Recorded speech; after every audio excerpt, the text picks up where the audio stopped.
शांति शांति।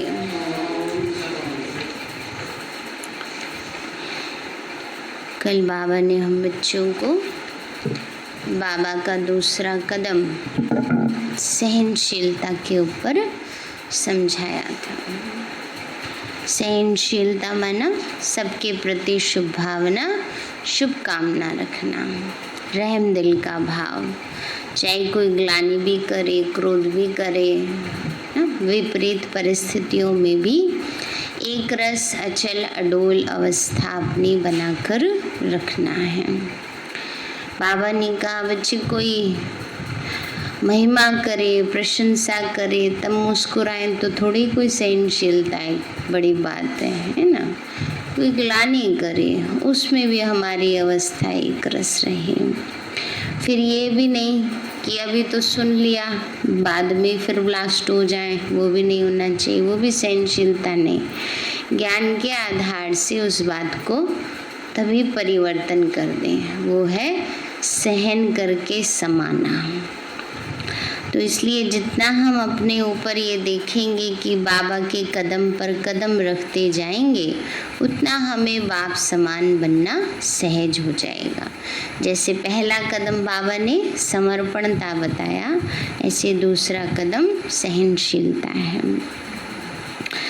आज बाबा ने फिर हम बच्चों को अटेंशन दिलाया है। बच्चे इस समय बाबा हम बच्चों को सब प्रकार का ज्ञान देते हैं, कर्म अकर्म विकर्म की गुह्य गति समझाते। इतना बाबा हम बच्चों को समझाते, बच्चे कौन से कर्म करने से विकर्म बनेगा, कौन से कर्म सुकर्म कहलाते हैं। तो उसी प्रमाण श्रीमत अनुसार अब हम बच्चों को चलना है, तभी हमारा भाग्य श्रेष्ठ बनेगा। क्योंकि आजकल दुनिया में तो माया का प्रभाव बहुत है, माया अपनी तरफ खींचती रहती है। इसलिए जब हम मर्यादा की लकीर के अंदर होकर चलते हैं तो माया की हिम्मत नहीं जुआ सकी। आज बाबा के 5 तारीख के महावाक्य हैं। बाबा बोले, मीठे बच्चे, तुम्हें बाप समान सच्चा सच्चा पैगंबर व मैसेंजर बनना है। सबको घर चलने का मैसेज देना है। मीठे बच्चे, तुम्हें बाप समान सच्चा सच्चा पैगंबर व मैसेंजर बनना है। सबको घर चलने का मैसेज देना है। प्रश्न है, आजकल मनुष्यों की बुद्धि सारा दिन किस तरफ भटकती है? किस तरफ भटकती है? बाबा बोले फैशन की तरफ। आजकल दुनिया में क्या है? सबसे ज़्यादा फैशन की मारामारी है ना। बाबा ने इन सब बातों से कितना छुड़ा दिया है। करना जरूर है। 25 लाख रुपया लेते हैं। हाँ, नहीं आजकल वाटर प्रूफ आते हैं। साधन भी तो सारे निकाल दिए ना उसी के अनुसार।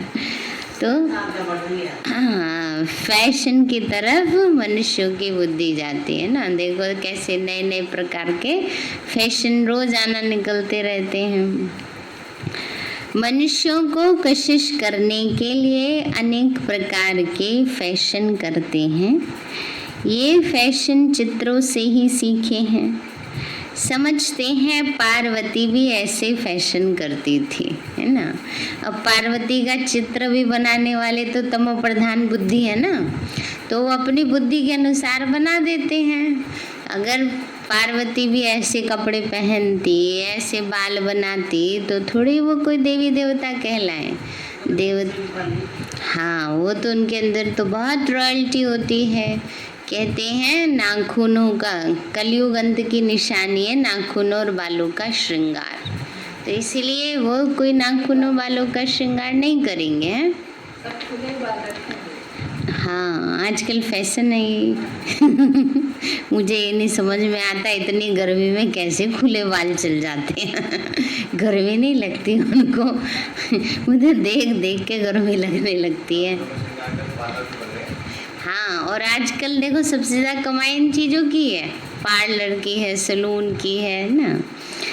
तो इसलिए स्पेशल नेल्स के लिए भी पार्लर बने आजकल तो। हाँ, बहुत उसकी वो है, चार्ज बहुत होते हैं।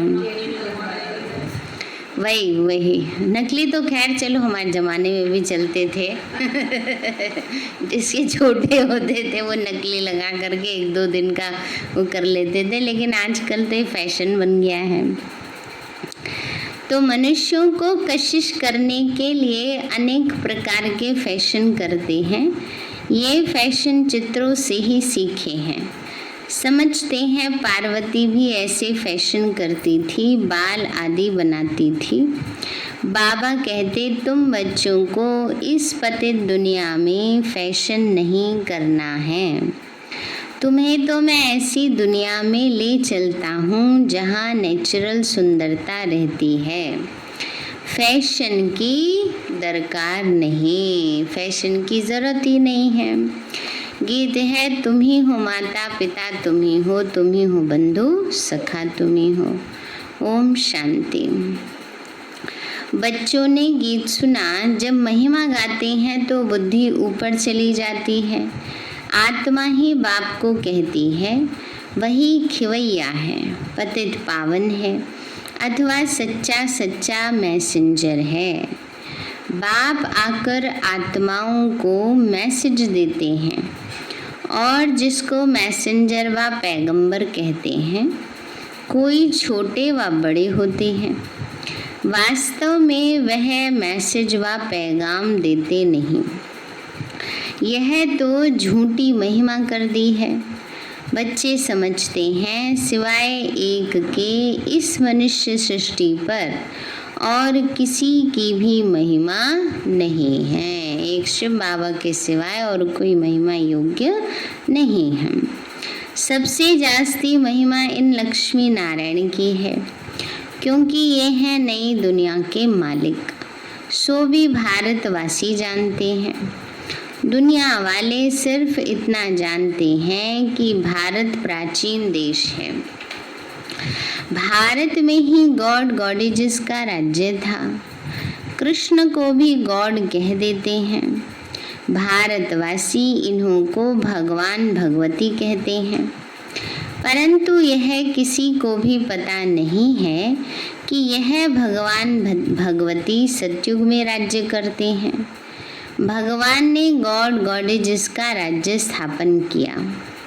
बुद्धि भी कहती है हम भगवान के बच्चे हैं। बाबा कहते हैं, अभी समझ से कहते हैं ना कि हम भगवान के बच्चे हैं। बाबा कहते हैं बच्चे, अभी बुद्धि भी कहती है कि हम भगवान के बच्चे हैं, तो हम भी भगवान भगवती होने चाहिए।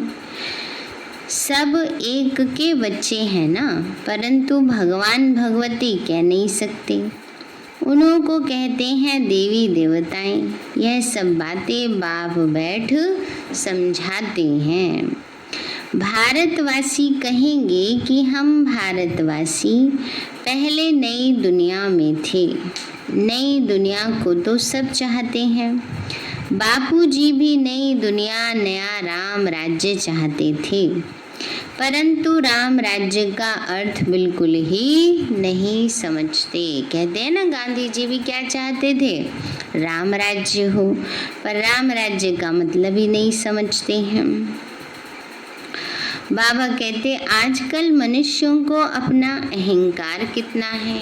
कलयुग में है पत्थर बुद्धि, सतयुग में है पारस बुद्धि, परंतु यह किसी को भी समझ नहीं है। भारत ही सतयुग में पारस बुद्धि था, अब भारत कलयुग में पत्थर बुद्धि है। मनुष्य तो इनको ही स्वर्ग समझते हैं। कहेंगे स्वर्ग में विमान थे, बड़े बड़े महल थे, वो तो सब अभी है ना। कहते हैं स्वर्ग और यहाँ में फ़र्क क्या है, वहाँ भी बड़े बड़े विमान होंगे, सुन महल होंगे। ऐसे आजकल घर भी महल जैसे हैं, बड़े बड़े विमान भी हैं। हाँ ये बात है, ऊंची बिल्डिंग की जरूरत नहीं है, तो इसलिए ऊंची बिल्डिंग नहीं होगी, क्या करेंगे। तो बाबा कहते हैं बच्चे साइंस कितना वृद्धि को पाई हुई है, कितना सुख है, फैशन आदि कितना है, बुद्धि सारा दिन फैशन पिछाड़ी ही रहती है। आर्टिफिशियल सुंदर बनने के लिए बाल आदि कैसे बनाते हैं, कितना खर्चा करते हैं, यह सब फैशन निकला है चित्रों से। समझते हैं पार्वती मिसल हम बाल आदि बनाते हैं ना, ऐसा स्टाइल पार्वती ने बना रखा है, ऐसे ही हम बनाते हैं। तो यह कशिश करने के लिए ही बनाते हैं। आगे तो पारसी लोगों की स्त्रियां मुंह पर काली जाली पहनती थीं कि कोई देखकर आशिक ना हो जाए। इसको ही कहा जाता है पतित दुनिया ना। बाबा ने कही क्या है, पतित दुनिया है। पर्दा प्रथा भी तभी से शुरू हुई है, मुसलमान आए ना, तो इसलिए फिर मुंह ढककर रखते थे। गाते हैं तुम हो माता पिता, गाते हैं तुम ही हो माता पिता, तुम ही हो बंधु सखा, परंतु यह किसी को किसको कहना चाहिए। माता पिता कौन है यह भी नहीं जानते। माता पिता ने जरूर वर्षा दिया होगा, तो बाप ने तुम बच्चों को सुख का वर्षा दिया था। बाबा कहते भी हैं बाबा हम तो आप बगैर और किसी से नहीं सुनेंगे ना। बाबा कहते भी, बच्चे कहते हैं बाबा हम आपके सिवाय और किसी से नहीं सुनेंगे। तो अभी तुम बच्चे जानते हो शिव बाबा की महिमा गाई जाती है। ब्रह्मा की आत्मा भी खुद कहती है हम सो पावन थे, अब क्या बन गए हैं, पतित बने हैं। तो ब्रह्मा के बच्चे भी ऐसे ही कहेंगे हम ब्रह्मा कुमार कुमारियां सो देवी देवता। फिर 84 जन्म के अंत में पतित बने हैं। जो नंबर 1 पावन है वह नंबर 1 पतित। जैसे बाप वैसे बच्चे। यह खुद भी कहते हैं, शिव बाबा भी कहते हैं मैं आता हूँ इनके बहुत जन्मों के अंत में। तो जो पहले नंबर में पूज्य लक्ष्मी नारायण की डायनेस्टी में थे, अब है संगम। तुम कलयुग में थे, अब संगम युगी बने हो। बाबा ने कहा पहले कहाँ थे, कलयुग में थे जब तक ज्ञान नहीं है। अब ज्ञान मिल गया तो हम बच्चे संगम पर हैं। बाप संगम पर ही आते हैं। ड्रामा अनुसार बच्चे भी वृद्धि को पाते हैं। अब बच्चों को ज्ञान तो मिला है। हम सो देवता थे, फिर क्षत्रिय वैश्य शूद्र बने। सारे चक्र को अच्छी रीति तुम बच्चे जानते हो। यह तो बहुत सहज है। हमने 84 जन्म लिए, कईयों की बुद्धि में यह भी नहीं बैठता। बाबा ने कहा ये बात भी नहीं बैठती कि हमने 84 जन्म लिए, कैसे लिए। बाबा कहते हैं बच्चे कईयों की बुद्धि में यह भी नहीं बैठता। स्टूडेंट में नंबरवार होते हैं ना, राइट से लेकर शुरू करते हैं, first class, second class, third class. बच्चियां खुद भी कहती हैं हमारी थर्ड क्लास बुद्धि है, हम किसी को समझा नहीं सकती। दिल तो बहुत होती है, भोली माताएं होती हैं, कहेंगे बाबा हम समझ सो जाते हैं पर समझा नहीं सकते हैं। दिल बहुत होती है परंतु बोल नहीं सकते हैं। तो अब बाबा क्या करे बाबा कह रहे हैं हम इसमें बाबा क्या करे। यह हुआ अपने कर्मों का हिसाब किताब है। बाबा कहते हैं ये भी जैसे कर्मों का हिसाब किताब है।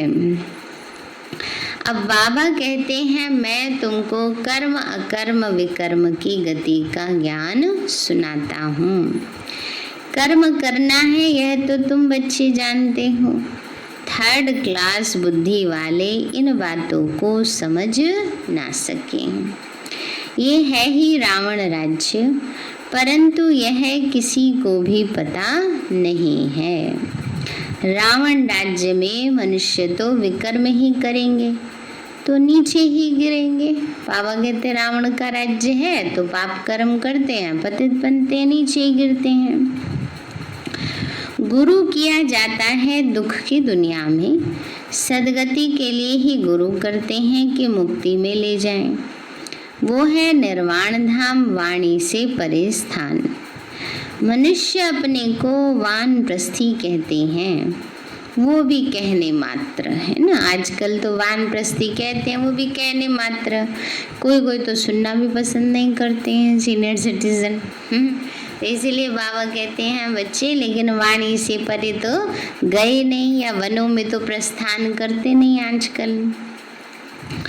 तो सब कुछ मिल्कियत आदि बच्चों को देकर गुरु के पास जाकर बैठते हैं।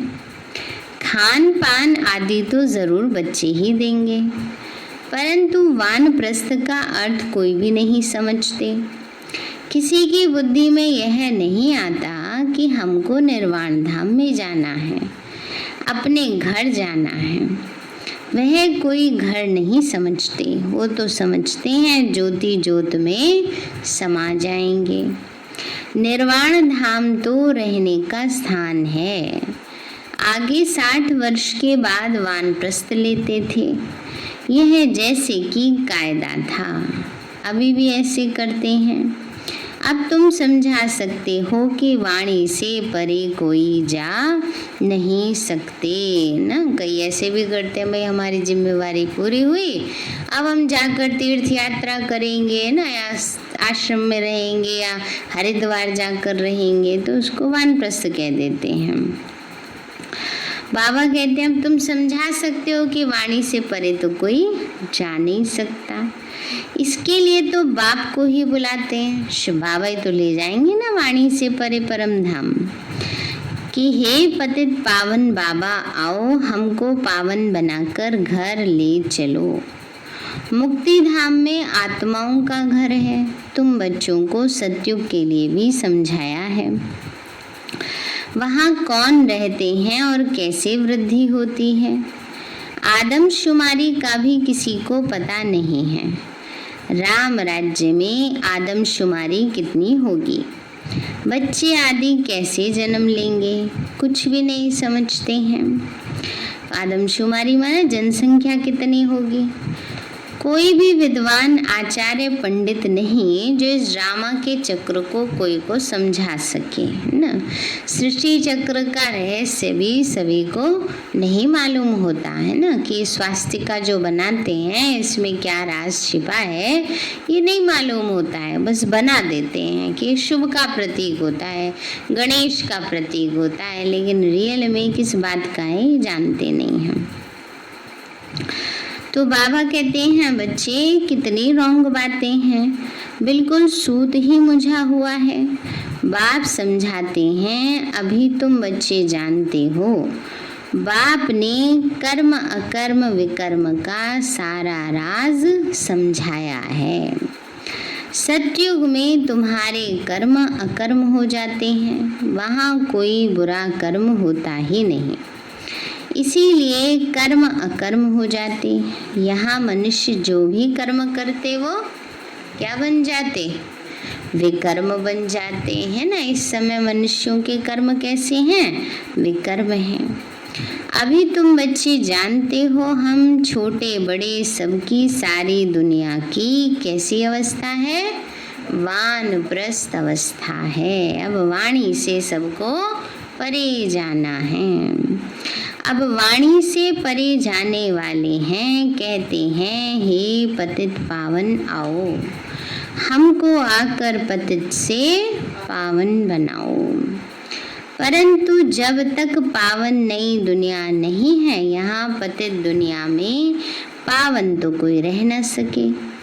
यह जो भी पतित दुनिया है ये सब तो खत्म ही हो जाने हैं। तुम जानते हो हमको फिर नई दुनिया में जाना है। कैसे जाएंगे, ये सारी नॉलेज है। ये है नई नॉलेज, नई दुनिया, अमरलोक व पावन दुनिया के लिए ना। बावनी का ये नई नॉलेज है, नया ज्ञान है ना। इससे पहले ये ज्ञान किसी ने दिया ही नहीं कि अब घर वापस जाना है, सृष्टि का अंतिम समय चल रहा है, चलो घर वापस ना। तो बाबा याद दिलाते हैं, इतना तो कह दिया हाँ सब आत्मा है, लेकिन अब घर से वापस जाना है और वापस जाके फिर ऐसे देवी देवता बन के आना है, ये किसी ने नहीं बताया। तो बाबा ही हम बच्चों को समझाते हैं। बाबा कहते तुम अभी संगम पर बैठे हो, यह भी जानते हो दूसरे जो भी मनुष्य हैं ब्राह्मण नहीं है, वो कलयुग में हैं। हम सब संगम पर है, जा रहे हैं सतयुग में। तो बरोबर यह संगम युग है, वह तो है ही स्वर्ग, उसको संगम नहीं कहा जाता, संगम है अभी। यह संगम युग सबसे छोटा है, इसको लीप युग कहा जाता है, जिसमें मनुष्य पाप आत्मा से धर्म आत्मा बनते हैं, इसलिए इसको धर्मायु युग भी कहा जाता है ना। ये है धर्मायु युग, जहाँ पर पाप आत्मा से धर्मात्मा बनने की नॉलेज शिव बाबा हमें देते हैं। कलयुग में सभी मनुष्य अधर्मी हैं, वहाँ तो सभी धर्मात्मा होते हैं। भक्ति मार्ग का कितना बड़ा प्रभाव है। ऐसी पत्थर की मूर्तियाँ बनाते हैं जो देखने से ही दिल खुश हो जाए, वो है पत्थर पूजा। शिव के मंदिर में कितना दूर दूर जाते हैं पूजा के लिए। शिव का चित्र तो घर में भी रख सकते हैं, फिर इतना दूर दूर क्यों भटकना चाहिए। यह ज्ञान अभी बुद्धि में आया है। तो अब तुम्हारी आँख खुली है, खुल गई है ना सबकी। कौन सी आँख? तीसरा नेत्र, ज्ञान की आँख खुली है, बुद्धि के कपाट खुले हैं। बाप ने नॉलेज दी है। परम पिता परमात्मा इस मनुष्य सृष्टि का बीज रूप ज्ञान का सागर नॉलेजफुल है। तो आत्मा को भी वह नॉलेज धारण, आत्मा भी वह नॉलेज धारण करती है। आत्मा ही प्रेसिडेंट आदि बनती है। मनुष्य तो देह अभिमानी होने के कारण देह की ही महिमा करते रहते हैं। अभी तुम समझते हो कौन करती है कर्म? आत्मा ही कर्म करती है। बाबा ने कहा मनुष्य तो देह की महिमा करेंगे, क्योंकि देह दिख रहा है ना, आत्मा दिखती नहीं है। अब बाबा ने हमें याद दिलाया बच्ची, कर्म तो आत्मा कर रही है, शरीर तो सिर्फ माध्यम है। तो तुम आत्मा 84 जन्मों का चक्कर लगाए बिल्कुल ही दुर्गति को पाए हुई हो। अभी हम आत्मा ने बाप को पहचाना है, बाप से वर्षा ले रहे हैं। पहचान लिया ना सबने अभी बाबा को। अभी हम सब बाबा से वर्षा ले रहे हैं ना, शिव बाबा की याद करके, शिव बाबा को याद करके। आत्मा को शरीर धारण जरूर करना पड़े। बाबा कहते शरीर बगैर आत्माएं कैसे बोले, कैसे सुने। बाबा कहते हैं मैं भी निराकार हूँ, मैं भी शरीर का आधार लेता हूँ। तुम जानते हो शिव बाबा इस ब्रह्मा तन से हमको सुनाते हैं। ये बातें तुम ब्रह्मा कुमार कुमारियाँ ही समझाते हो। तुमको ही अब ये ज्ञान मिला है। ब्रह्मा द्वारा आदि सनातन देवी देवता धर्म की स्थापना होती है। वही बाप राजयोग सिखा रहे हैं। इसमें मूंझने की तो बात ही नहीं है। शिव बाबा हमको समझाते हैं, फिर हम औरों को समझाते हैं। बाबा ने कहा मूंझने की, कंफ्यूज होने की तो बात ही नहीं है। बाबा हम बच्चों को समझा रहे हैं, हम फिर औरों को समझाते हैं। बाबा कहते हैं हमको भी सुनाने वाला कौन है? शिव बाबा है। शिव बाबा ही सबको सुना रहे हैं। अभी तुम कहेंगे हम पतित से पावन बन रहे हैं। बाप समझाते हैं ये है पतित दुनिया, रावण का राज्य। रावण पाप आत्मा बनाते हैं, यह और कोई भी नहीं जानते। भले रावण की एफिजी जलाते हैं, परंतु कुछ भी समझते नहीं। सीता को रावण ले गया, यह किया, कितनी बैठ कथाएं लिखी हैं। जब बैठकर सुनते हैं तो रो भी लेते हैं। कई जगह ऐसे होता है, राम विलाप कर रहे हैं तो सुनकर राम कथा खुद भी रोने लगे कि हाय कैसा दुष्ट रावण सीता को ले गया, है ना। तो गए बैठ के रो लेते हैं। हाँ, बात तो ये थी। अब वो तो ये सोचते हैं ना श्री रामचंद्र जी वाली ले गया। तो ये सब दंत कथाएं हैं ना। बाबा हमको विक्रमाजीत बनाने के लिए समझाते हैं। हमें बाबा क्या कर रहे हैं, हम बच्चों को विक्रमाजीत बनाने के लिए समझा रहे हैं। कहते हैं मामेकम याद करो, कहाँ भी बुद्धि नहीं लगाओ, बुद्धि कहीं भी इधर उधर नहीं लगाओ। शिव बाबा ने हमको अपना परिचय दिया है। पतित पावन बाप आकर अपना परिचय देते हैं। बाबा कहते हैं बच्चे स्वयं भगवान आकर मिला है तो कम से कम आप तो बुद्धि मत भटकाओ। भगवान मिला, स्वयं सर्वशक्तिवान मिला तो बस उसी की याद में हमें रहना है, इधर उधर बुद्धि नहीं भटकानी है। तो शिव बाबा ने हमको अपना परिचय दिया। पतित पावन बाप आकर अपना परिचय देते। अब तुम समझते हो कितना मीठा बाबा है ना। मीठा कैसे मीठा है, सुख कितना देते बाबा ना। मीठा कब कोई लगता है, कोई सुख देता, स्नेह देता, कहते ना बड़े मीठे हैं, कितने स्वीट हो तुम तो, हैं। तो इसलिए बाबा कहते हैं बच्चे, जिससे बाबा कितना मीठा है, जो हमें विश्व का मालिक बना रहे। वैसे भी जिससे थोड़ी खिटपिट होती हो ना, उसको भी दिन में 2 बारी कह दिया करो तो खिटपिट जल्दी खत्म हो जाएगी। तो बाबा कितना मीठा है। अच्छा, मीठे मीठे सिक्के लदे बच्चों प्रति माता पिता बाप दादा याद प्यार और गुड मॉर्निंग। रूहानी बाप की रूहानी बच्चों को नमस्ते। रूहानी हम बच्चों की रूहानी माता पिता बाप दादा को नमस्ते नमस्ते नमस्ते बाबा। धारणा के लिए मुख्य सार है कर्म अकर्म और विकर्म की गति को जान, श्रेष्ठ कर्म करने हैं, है ना। बाबा कहते हैं इस समय कर्म अकर्म और विकर्म की गति को जान, श्रेष्ठ कर्म करने हैं।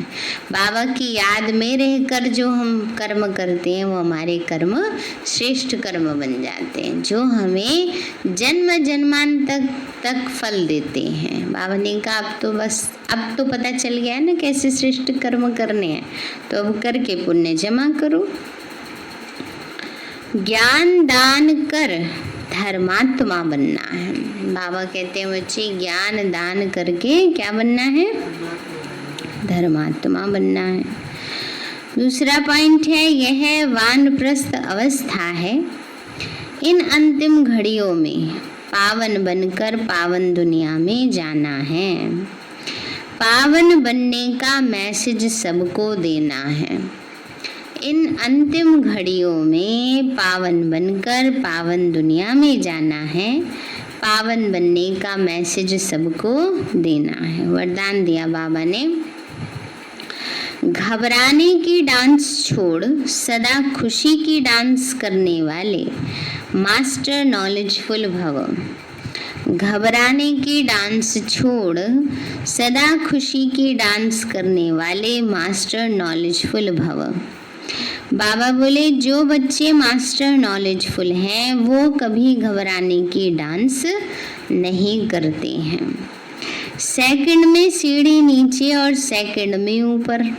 घबराते हैं तो क्या होता है, सेकंड में खुशी में आएंगे, सेकंड में परेशान हो जाएंगे, है ना। तो सेकंड में ऊपर और सेकंड में नीचे जैसे हो जाते हैं। अब यह संस्कार चेंज करो तो बहुत फास्ट जाएंगे। सिर्फ मिली हुई अथॉरिटी को, नॉलेज को, परिवार के सहयोग को यूज़ करो। बाबा ने कहा अब ये संस्कार बदलो, छोटी छोटी बातों में घबराओ नहीं, ज्ञान को यूज करो, हम शिव शक्ति हैं, शिव बाबा हमारे साथ है, स्वयं सर्वशक्तिवान है, कुछ भी अकल्याण हो ही नहीं सकता है। जब ऐसे ज्ञान को यूज करेंगे और परिवार के सहयोग को यूज करेंगे, बाप के हाथ में हाथ देकर चलते रहो तो खुशी की डांस करते रहेंगे। घबराने की डांस हो नहीं सकती, लेकिन जब माया का हाथ पकड़ लेते हो तो वह डांस होती है। घबराने वाली डांस होती है जब माया का हाथ पकड़ लेते हो। तो माया का पकड़ के रखना है, बाबा का पकड़ के रखना है, तो घबराने की डांस से तो छूट जाएंगे ना। स्लोगन है, जिनका संकल्प और कर्म महान है वही मास्टर सर्वशक्तिवान है। जिनका संकल्प और कर्म महान है वही मास्टर सर्वशक्तिवान है। सारे हैं मीठे बच्चे, तुम्हें बाप समान सच्चा सच्चा पैगंबर व मैसेंजर बनना है।